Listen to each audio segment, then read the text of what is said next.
all the culture. Oh my gosh. Hollywood. You're a Hollywood guy. You've written screenplays. You are. Why is Hollywood ignoring half of their audience and insulting us? Do they know? Do they care? Can it get better? Yes, it can get better. It is getting better. I mean, if you look at some of the movies that are actually successful, they're quite conservative. I mean, the Dark Knight trilogy was one of the most conservative films I've ever seen. The Hobbit was a big film last year. That's a Tolkien Christian allegory. So there's a lot of good stuff coming in. What we're really lacking in is that the left is using the arts to rewrite history. If you watch a film like Argo, you'll see the Carter administration completely whitewashed, and the Reagan administration, the election of Reagan, which really ended that crisis, is just kind of edited right out of history. Meanwhile, Zero Dark 30, which was in the lead for the Oscar, has been so hammered by the left for depicting torture as working, or waterboarding as being a useful tool in the CIA hunt for bin Laden, that basically the left just hounded it out of the running for the Oscar. If it wins, it'll now be a big surprise. It hasn't won any of the other awards.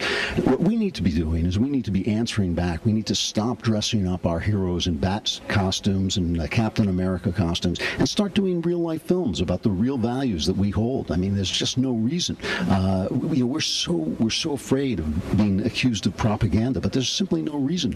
There shouldn't be a Ronald Reagan biopic that shows what a hero he was. There's no reason there shouldn't be films supporting gun rights, and certainly films showing the war, the civilizational war that we're having against Islam. We have to take heat for those, but we don't invest in the arts because they don't have an effect in the next election. We're trying to win the next election. The arts win the next generation, and that's what we don't understand. We're not far-sighted enough. How can we change that? Well, it's an amazing moment. It's this wonderful moment when the arts are becoming very independent because the studio model has broken down in Hollywood, the publishing model is breaking down in New York. Everybody can make a movie on his computer. Everybody can write a book and publish it right away. That system is very good for patrons. It's very good for patronage, and people who have money should start to support indie artists, should start to give them the kind of... People with money, listen.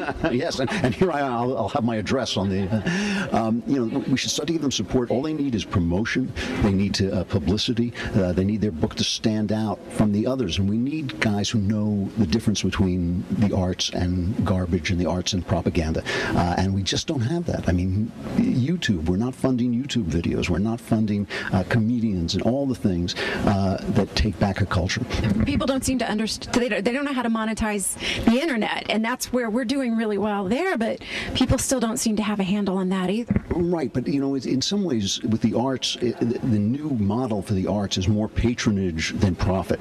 Just like in the old days, the more technology you have, the more things go back and become old-fashioned. So just like today, a musician used to be able to make a living by putting out records. He can't do that anymore. He's got to perform, just like the old days. Well, the same thing is happening in the arts, is that we need patrons. We need people who say, here's some money, go create something. Don't tell me what it is, just go create it. When we have that, when we have enough of that, we're going to have people like me and other crazy artist types who are able to create things, making stuff that's going to make us happy and that can reach young people and can reach the next generation, not for the next election, but for the next generation. So what are you doing next? What's your big project? Well, I'm working on a lot of things. I'm doing a lot of young adult fiction for that very reason. I don't feel that there's enough fiction for boys. I don't feel that there's enough fiction that has, that has adventure stories that also have good values in them. So I'm doing a lot of young adult fiction, which I have never done before, and it's been really gratifying, successful. So that's been really happy. And I'm moving into some really interesting areas. I've got a film coming out this year that's going to come out as an app, and no one's ever done it before. Yeah, and so there's really just all these new things that I love. I mean, this is a great moment for people like me because I like to experiment and I like to do offbeat stuff. So it's really good. Do you think that's one of the problems with the GOP party in general, that we're still stuck kind of in the 20th century and we're not stepping up to try to advance? It is a problem. I mean, conservatives have a natural tendency. That's one of the things that makes us conservative, to hold back, to sort of wish things would go back the way they were. Things never go back the way we were, and we need to be conservatives for a new generation. We need to remember that what we're trying to conserve is a revolution. and revolutions are active, they're progressive, they're, to use a dirty word, they change, they're liberating. And so we need to be looking forward to bring our values into a new world in a new way. I mean, this is such a great moment. I've been in the arts my whole life. I've never been in a moment as exciting as this. The GOP has got to link up with this and start to use it, because it's so easy. It's so easy. The old systems that kept us out are broken, and we can rush in, and we're not doing it. All right.